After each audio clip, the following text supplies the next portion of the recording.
Una cosa que también, por desmitificar también un poco la cuestión del 15M, o sea, el 15M obviamente en el entorno metropolitano de Madrid no surge de la nada, surge prácticamente de 10 años de lucha. Es decir, lo que permite que el 15M tenga arraigo en Madrid es que durante 10 años ha habido luchas autónomas, ha habido centros sociales, los movimientos feministas han tenido un peso fundamental, movimientos LGTB también. Hay toda una serie de lugares en la ciudad que están, o en el barrio de Lavapiés, luchas de sin papeles, luchas por el cierre de los CIE, que en ese momento, que llevan un tiempo, digamos, tienen un tiempo de vida.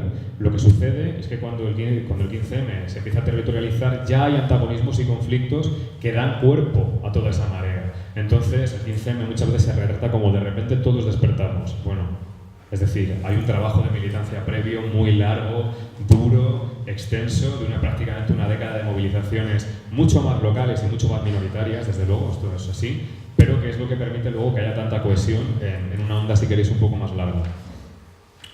Y además esto va a marcar, esto que os digo, va a marcar la vida y la trayectoria de las distintas asambleas. Allí donde una asamblea, cuando Sol, después de del desalojo de Sol, cuando se dice esto de el tema de nos mudamos a tu conciencia, no nos vamos, nos mudamos a tu conciencia, que es cuando Sol deja de ser enclave centro y empiezan a construirse asambleas de barrio, asambleas de distrito, coordinadoras de asambleas, asambleas de pueblo y demás.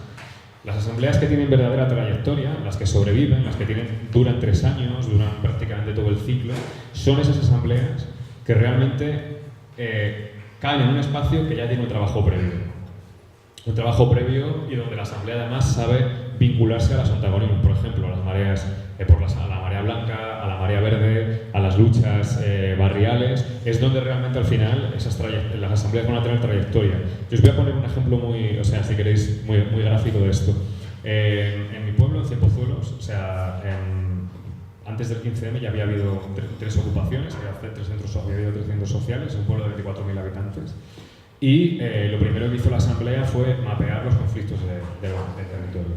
Con eso conseguimos, primero, tener un mapa de lo que había que hacer, de qué teníamos que hacer, qué campañas teníamos que apoyar y con quiénes teníamos que estar. Sin embargo, en otros pueblos cercanos, a 8 kilómetros por ejemplo, la asamblea tuvo un recorrido cortísimo y se dedicaban a otras cosas como grupos de debate, etc. Pero grupos de debate que no tenían una relevancia porque no mapearon el territorio y no pudieron hacerlo. También hay que decir que Valdemoro, que es el pueblo que está al lado de Cienpozuelos, tiene más del doble de habitantes, es decir, es una cosa mucho más grande. Nuestro pueblo es más asequible, ¿no? por decirlo de alguna manera. Pero cuando no hubo ese arraigo, las asambleas cayeron muy rápido. Luego, quiero destacar una cosa, me gustaría destacar una cosa de la que no se suele hablar y de la que se está estudiando ahora bastante, y a mí me parece muy interesante, y tiene que ver con el 15M como movimiento intergeneracional. Y creo que eso ha sido una de las cosas que ha hecho que el 15M tenga el vigor que tiene. Habitualmente, la concepción que se tiene del 15M es que son una multitud de jóvenes precarizados los que se ponen a luchar, ¿no? Y esto los medios de comunicación lo explotaron muchísimo. La juventud indignada, juventud sin futuro, etcétera, ¿no? Son los sujetos tal. Lo que yo he vivido en mi experiencia, tanto en Madrid como en Cienpozuelos, como en otras coordinadoras, es lo nutrido en términos generacionales que estaba el 15M. Gente de generaciones gente que tenía más de 50 años, gente que tenía 40, gente de 25, gente de 30. Estamos hablando de cómo eso también va a permitir construir una memoria oral y también una memoria que va a desmontar en gran medida los mitos de la transición, porque en la oleada del 15M mucha gente que había quedado fuera después del referéndum de la OTAN, que no había vuelto a las calles desde los 90 también, vuelve y además enseña, habla y transmite una historia oral y una memoria que es muy rica. Actualmente hay gente que está trabajando esta cuestión en términos etnográficos y me parece muy interesante ver incluso la memoria antifranquista en el marco de las asambleas. Es decir, hay toda una serie de cosas y de transmisión de conocimientos que se dan ahí y que normalmente parece que quedan fuera de foco porque lo que se ilumina siempre es la juventud, ¿no? La juventud que responde, que protesta, no. En mi asamblea, por ejemplo, había muchísima gente que tenía, yo tengo ahora mismo 36, en aquel momento tenía 35, la semana que viene 36, había gente que, pues yo qué sé, que tenía 50, que tenía 48, 60, y la cuestión fue que todo eso enriquecía el movimiento. Dicho esto, hablar un poco en general acerca del 15M de manera global, pasaría a otra etapa, ¿no? Que son los años 2012 y 2014, donde yo creo que el movimiento cambia de fase. Esa fase expresiva, donde la gente se está conociendo, donde la gente sigue todavía encantada con la movilización del 15M, con todo lo que significa, tiene que enfrentarse a un reto político fundamental, que es su supervivencia y su reproducción como movimiento. Y ese es el momento donde comienza a haber muchas otras campañas, la movilización empieza a la alza y donde las asambleas que verdaderamente tienen peso específico en su territorio acaban cobrando protagonismo, ¿no?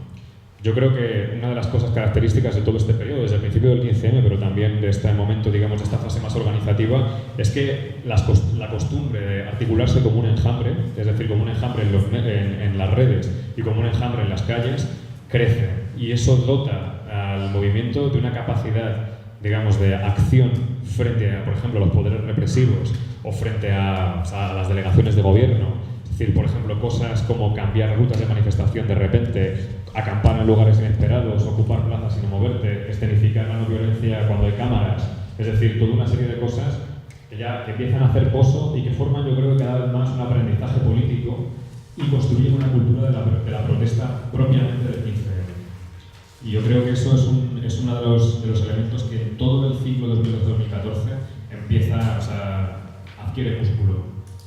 Para que os hagáis una idea general en el ámbito de la Comunidad de Madrid,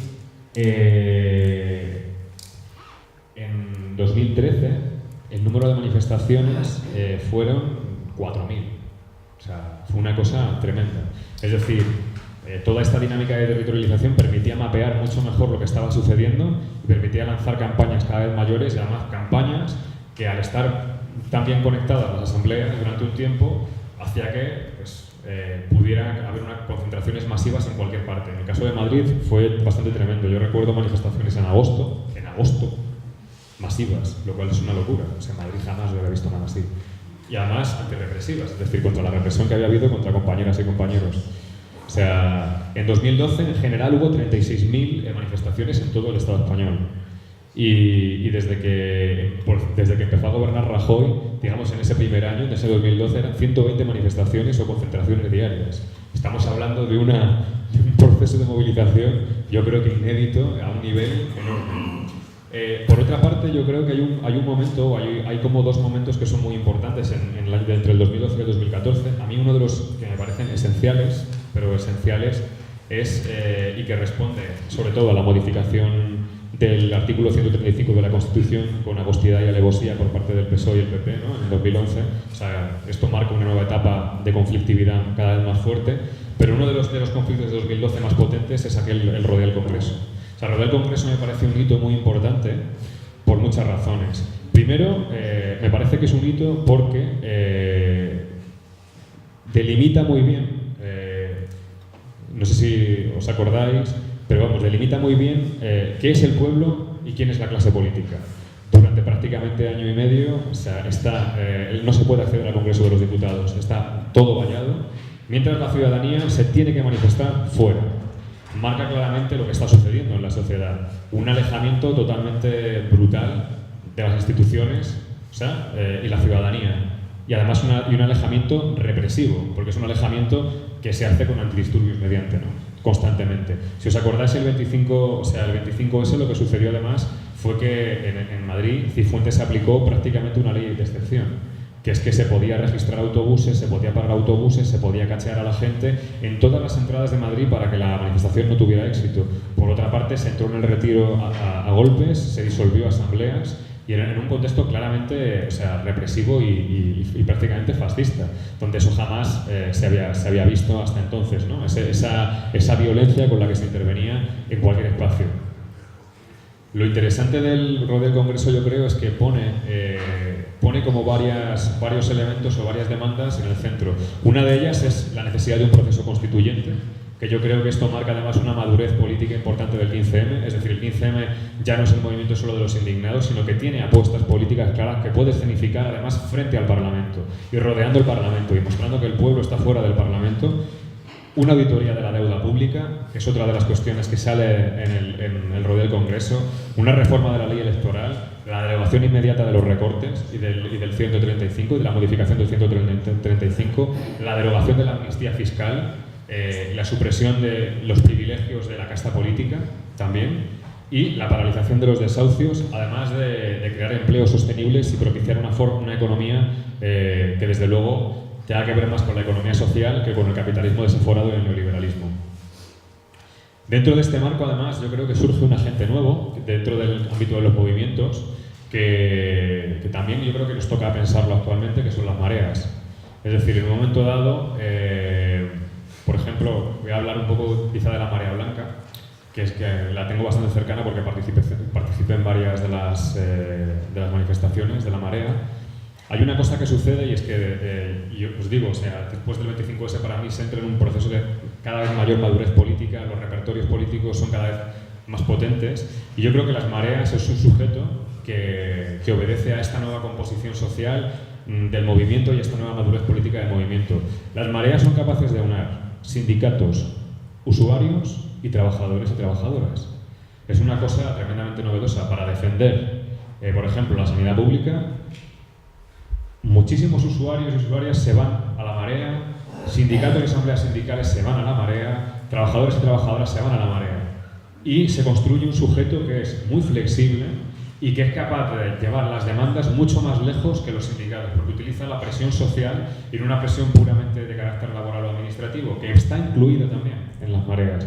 Yo creo que es interesante pensar en las mareas como un nuevo sujeto político que emerge en ese momento, o si queréis, como una forma nueva de sindicalismo social posible, que todavía no ha sido llevada a cabo. O sea, hablo de esto porque creo que actualmente nos toca pensar esto también, nuevas formas de sindicalismo social, porque actualmente lo que tenemos en el plano sindical, bueno, pues en fin, creo que no tengo que comentar mucho. Pero es interesante que las mareas emerjan ahí y sean capaces, en el caso de Madrid, de paralizar la privatización que se había diseñado para todo el entorno sanitario, ¿no? Es una cosa tremenda. Las respuestas yendo un poco más ahora hacia el ámbito, si queréis, dejo esto simplemente mencionado para que luego debatamos sobre ello. Lo que sucede con el régimen, digamos, mientras está sucediendo todo esto, como os he mencionado alrededor del tema del Congreso, la respuesta de la administración va a ser represiva. El proyecto de la ley Mordaza va a ser tremendo y que actualmente está vigente, y esa va a ser la manera en que el régimen, digamos, va a reaccionar ante las demandas sociales. Por otra parte, yo creo que el declive, cuando llega el año 2014, ¿no? Después de 2012 y 2013, el declive fuerte de la movilización llega justo empieza 2014 y en Madrid, por ejemplo, la movilización disminuye un 38%. ¿Por qué disminuye tanto la movilización? Como os he dicho antes, desde luego hay un desgaste, hay un hastío también, salen los Bárcenas el año anterior, salen un montón de casos de corrupción política que hacen a mucha gente también perder esperanza en lo que pueda suceder. Hay un desgaste serio también en barrios porque son muchos años de movilización muy activa, pero al mismo tiempo se produce un cambio de escenario. Y ese cambio de escenario es el comienzo del nuevo ciclo político, que es un ciclo político que empieza con las elecciones europeas y acaba de terminar recientemente. Bueno, no ha terminado realmente porque es probable que, a no ser que haya una gran coalición, pueda haber nuevas elecciones. Pero lo que va a suceder es que ese ciclo político y electoral, en parte, va a nutrirse con gente de las movilizaciones y va a vaciar sectores de movilización. Y eso va a ser así. Pero es que además es como si se hiciera una traducción entre planos, ¿no? Una traducción entre lo que era hasta ese momento la calle era el escenario de conflicto. Todas y todos los que hayamos trabajado en movimientos sociales nos hayamos dado cuenta de que había un bloqueo institucional, no podíamos dar pasos, no podíamos entrar en instituciones, no podíamos mandar prácticamente, solo podíamos presionar y no podíamos hacer muchas cosas porque realmente no teníamos poder político, teníamos un poder social, de presión social, que también es político, pero no nos garantizaba que lo que nosotros queríamos que, digamos, las medidas o las mociones que queríamos que se aprobasen tuvieran efectividad. Y el nuevo ciclo político abre, de repente, cuando emerge Podemos, se abre esa llave, ¿no? Se abre como un nuevo espacio político en el que parece que sí se puede intervenir, que parece que sí se pueden hacer cosas, y que para mucha gente, en el 2014, muchas asambleas del 15M en gran medida entran directamente en círculos de Podemos, se transforman en las más politizadas porque quieren participar en la vida política, ahora en el marco de algo que parece ser una especie de partido movimiento, que es muy difuso, que no se sabe claramente qué es ni cómo se está dando. Y llegaríamos, si queréis, al momento, a una fase final, que sería algo así como pues este nuevo ciclo electoral y la llegada a las instituciones de las candidaturas municipalistas y de parte de la nueva política. Yo creo que cabría hablar de la relación de los movimientos con la nueva política. Y cuando digo que la relación de los movimientos con la nueva política, hablo de la relación de movimientos tanto con Podemos como con las candidaturas municipalistas, que a mi juicio ha sido muy diferente, muy diferente. Así como los movimientos, cuando aparece Podemos, muchos movimientos entienden que es el momento de entrar a hacer política. Hay parte de esos movimientos que entienden que el ámbito institucional no es el ámbito del movimiento y por tanto no van a entrar y van a permanecer de alguna manera vigilantes fuera. Pero lo que sucede realmente es que el cambio de escenario al ciclo electoral hace que la movilización descienda mucho, pero admiten un margen de conflicto importante también. Yo creo que eso es importante y eso además ahora vamos a ver, en el momento de institucionalización de Podemos, vamos a ver cómo eso se va a articular de manera más fuerte. O sea que yo creo que habría una relación como más positiva con la nueva política en el marco de las europeas y habría una relación un poco más compleja y mucho más tirante y a veces incluso contradictoria y antagónica cuando, después de la configuración de la Asamblea de Vista Alegre y lo que empieza a ser el ciclo electoral en sí mismo, por la forma, digamos, en que Podemos empieza a organizarse. Por otra parte, la relación del municipalismo, de las candidaturas municipalistas con los movimientos que vienen del 15M, es diferente porque, aparte de que está nutrida por cuadros mucho más directos de movimiento, las candidaturas municipalistas están arraigadas en el territorio y tienen una disposición que no bebe tanto, digamos, de esa estrategia mediática, que no hay duda de que fue excepcional y genial. Si no, Podemos no tendría la gente que tiene ahora mismo en el Parlamento, tiene un capital mediático tremendo. Pero las candidaturas municipalistas se daban mucho más esa dinámica porosa de relaciones de vecindad, si queréis, de conocimiento de los territorios, que ha permitido también que las intervenciones en muchos territorios hayan sido mucho más acertadas y menos ambiguas que las que ha hecho Podemos en los medios, ¿no? Ahora voy a matizar esto que digo lo de menos ambiguas. Hay una cosa, o sea, voy a ir cerrando para no extenderme mucho más, pero me gustaría poneros algunos ejemplos de cosas que están pasando y sobre todo hablar, finalmente, de lo que podrían ser algo así como los límites del ciclo político y sus potencialidades. Retomando esta cuestión de la nueva política y su institucionalización. ¿Qué sucede ahora mismo en municipios? ¿Qué sucede ahora mismo en comunidades autónomas? ¿Qué sucede en muchísimos espacios institucionales y políticos? Que parece que son los nuestros y las nuestras quienes han llegado al poder. Que parece que es la gente que viene de los movimientos quienes se han entrado al ámbito institucional y que ahora mismo, tal y como está la cosa, ¿no? Nuestras demandas o todo aquello que se ha pedido durante mucho tiempo en la movilización tendría que darse. Bueno, habría antes que nada hacer una crítica del poder y una crítica de la institución. Las instituciones no están pensadas para... Y eso es una cosa que yo creo que terriblemente no se ha hecho y ahora cuando se entra en la institución pues empieza el problema. Las instituciones no están pensadas para transformar la sociedad.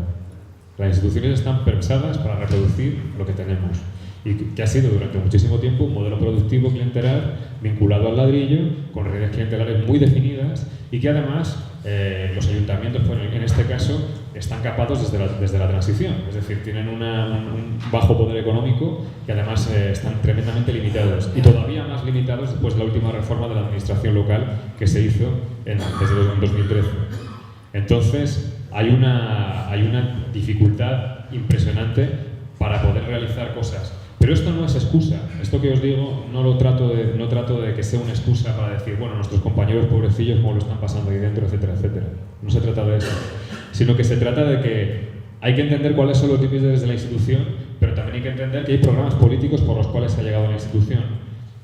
A mi juicio, lo que estamos viviendo actualmente es una oscilación entre lo que podríamos llamar entre hacer política y hacer gestión en las instituciones. Hay gente en las instituciones que trata de hacer política, que trata de forzar los marcos institucionales y trata de tener voluntad política para implementar su propio programa, que es un programa que normalmente se ha decidido popularmente, y hay gente que tiene un perfil mucho más gestor.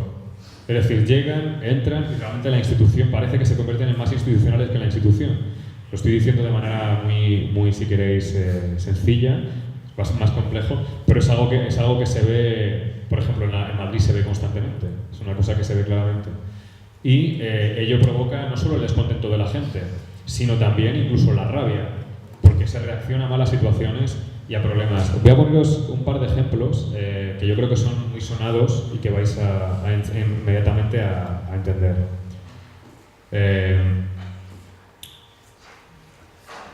Por ejemplo, en el caso de Ahora Madrid ha habido 2 episodios que a mi juicio han marcado el perfil gobernista, ser un perfil gestor y, si queréis, de ideología progre, o sea, una ideología que además murió con el zapaterismo, que tiene, en este caso, Ahora Carmena o Ahora Madrid.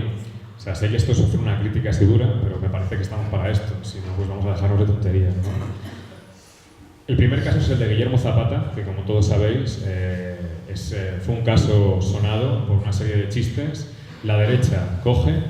¿Qué hace la derecha? Para empezar, el primer problema es no tener un discurso sobre qué son las instituciones y no tener un discurso sobre lo que es el poder desde la institución y su vínculo con los movimientos. Lo primero que genera es la dimisión preventiva de un concejal de un área y se mete por la puerta de atrás en otro. ¿Pero por qué se hace eso? Es absurdo. Acabas de ganar unas elecciones, el pueblo acaba de decirte que quiere que gobiernes y tú actúas así. Lo que hace la derecha madrileña, que es una derecha tremendamente inteligente, hay que decirlo, el aguirrismo es probablemente... 20 años de aguirrismo no se sostienen así porque sí. Es porque Aguirre generó una serie de lobbies brutales donde ella podía hacer movimiento y vamos, a un nivel elevadísimo.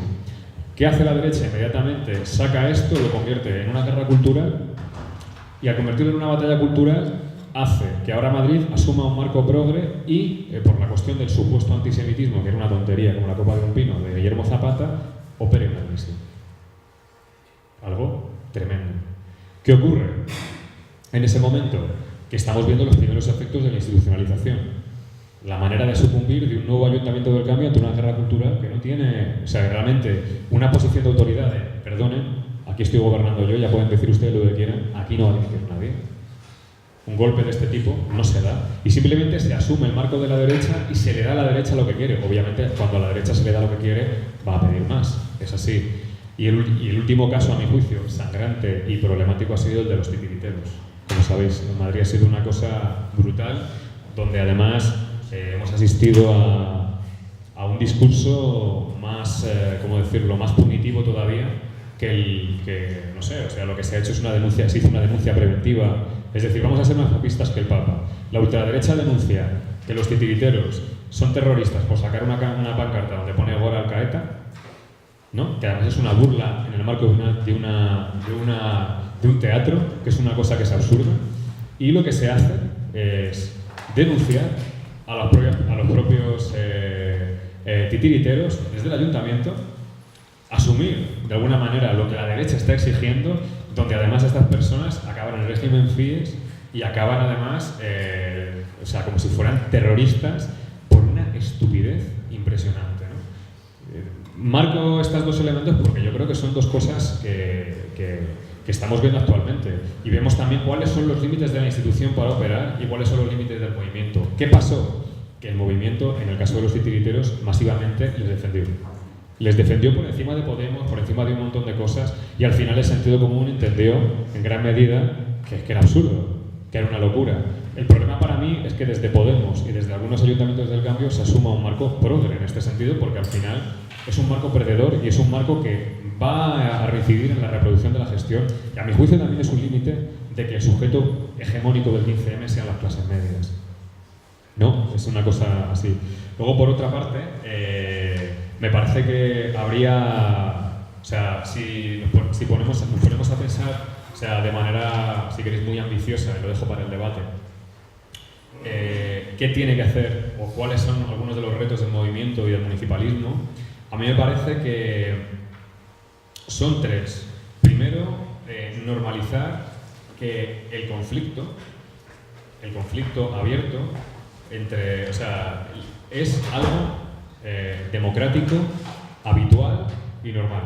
Si no hay conflicto y hay gestión y hay un constante apoyar a los compañeros que están en la institución, no conseguimos nada, porque las instituciones no son espacios de transformación social por sí mismas.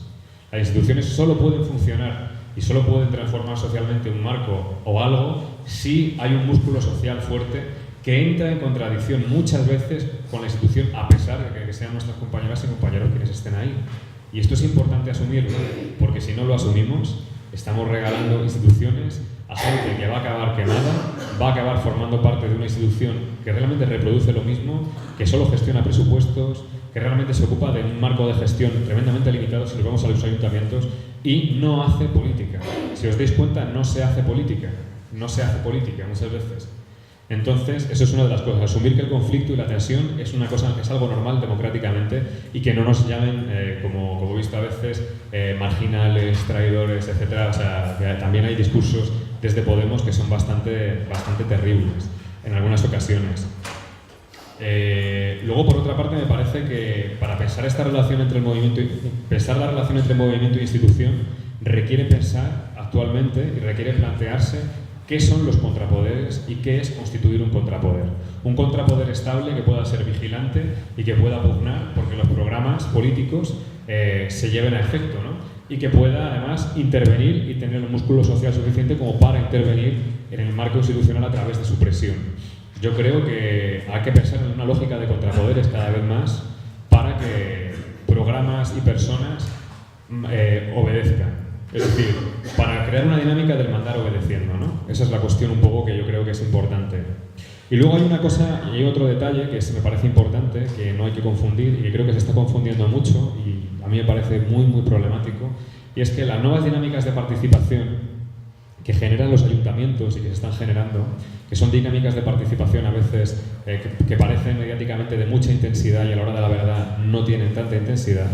Me remito, por ejemplo, en el caso de Madrid al caso Wanda, donde se habla de que el gran edificio de Plaza de España va a ser vendido a un magnate chino que va a hacer allí un centro comercial y demás, y si les dice a los vecinos que van a participar en la remodelación de la plaza, tal y cual, cuando ya se ha hecho un contrato, obviamente eso, usted no me está pidiendo participar, usted me está pidiendo que refrende su proyecto, y es una cosa que el PSOE ha hecho mucho. Usted me está abriendo un espacio de participación, me está pidiendo que refrende su proyecto, y lo que ha ocasionado es que todas las asociaciones que participan, más Ecologistas en Acción, se quejen de esta cuestión, ¿no? Y es muy importante. Y no hay que confundir nunca, yo creo, la participación política que viene de la institución con la presión social, lo que son los antagonismos y los movimientos sociales, que son cosas diferentes. Y que una cosa puede además cortocircuitar la otra. Así que hay que tener cuidado y diferenciar bien, yo creo, estas cuestiones. Me parece que es importante pensar en estas relaciones y los ejemplos que os he puesto son ejemplos claros donde hay pugnas entre movimiento e institución. Las instituciones defienden una lógica y los movimientos defienden otra.